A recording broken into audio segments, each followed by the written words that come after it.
Will Hammond is starting this week. That's some breaking news for you. According to Pete Thamel, source, I don't know why he said, just Texas Tech tells me is what he should say. Will start quarterback Will Hammond against Oklahoma State, which will be a second straight start. Baron Morton leg will be available for Texas Tech and is improving. I would like to see Baron Morton in uniform doing all the warm-ups. And I hope this is we're 37-point favorites. We don't need Baron Morton. The rest of the season's more important kind of thing, and not a, yeah, you probably really can't and shouldn't start.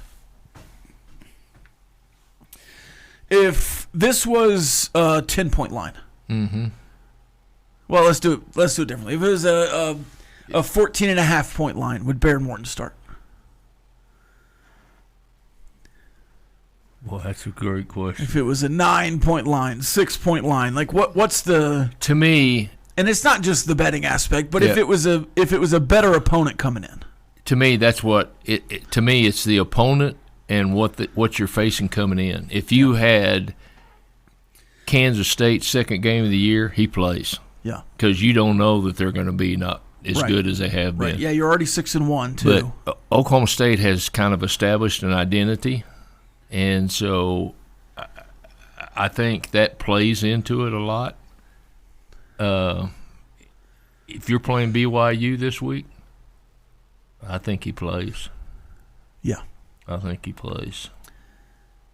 I think it's good that you trust Will Hammond. Yeah. And I think the Will Hammond of the fourth quarter from Utah and Arizona State is much closer to the Will Hammond that you'll see more often as he gets more reps on the field against high level teams. But man, that Will Hammond in the third quarter against Kansas, or the first half and the third quarter against those other two teams, man, that we need a little more from Will Hammond here. Now, I don't expect you need a whole lot more against Oklahoma State. I think you'll be able to move the ball. But question for you. I mean, it's been accuracy.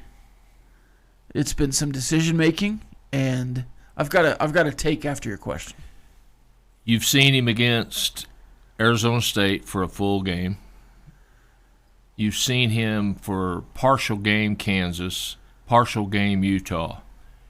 You kind of know what you've got, especially after Arizona State because he played a full game.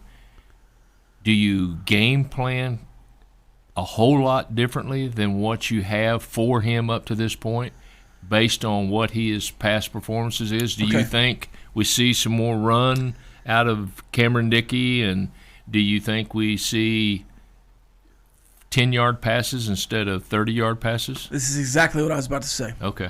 So I've got a take. I think last week you game planned for Will Hammond to be the starter, and you tried to run the Will Hammond offense. I think you should run the Mac Leftwich Texas Tech offense and just ignore who's at quarterback. Okay. I think you got too focused on Will Hammond being the guy last week. Will Hammond's awesome. But the redshirt freshman who has not started a bunch of games or played a bunch of games should not be the focal point of this offense. And look, Cam Dickey and Jacoby Williams are sophomores. Same class as Will Hammond. But those guys have played more and have been in the role all year. You put it on their shoulders. And I think all the deep shots that you run with Baron Morton, all the pass plays you run with Baron Morton, but even with Will Hammond out there, I'm taking all that running quarterback stuff out of the playbook. If I want to run the ball, I'm running the ball with the running backs. Now, in spots, in moments, if you're running a read option and it's the third quarter and that end has crashed down all game on the running backs, yeah, yank it. Yeah. Run down the field. But that's in the course of the game. I'm not calling all this quarterback power stuff in the first quarter. I'm letting the game set up, and if it works out that Will Hammond can pull one in Yeah. the course of a game because you've set it up, then yeah. But I'm telling Will Hammond going into this game, you do not have to be a superstar to beat anyone in this league. That we are not Kansas. We are not Arizona State. Yep. You don't have to be the superstar to win this game. Our defense, if you give them some rest, will go and make every stop you want them to make. If they're dead and gassed at the end of the game, because the first 10 drives were turnover on downs, turnovers, or 3 and outs, we're going to have some issues at the end of the game. Yep. But otherwise, just go run the offense in the course of the offense. If Reggie Virgil is wide open on a dump, hand it to him basically, and don't try to force it over the middle to Terrence Carter. Right. Hit some guys in stride and take some shots. Yep. That's the offense. Just run the offense. Don't try to run the Will Hammond offense. Don't try to run the Baron Morton offense. Just run the Texas Tech offense.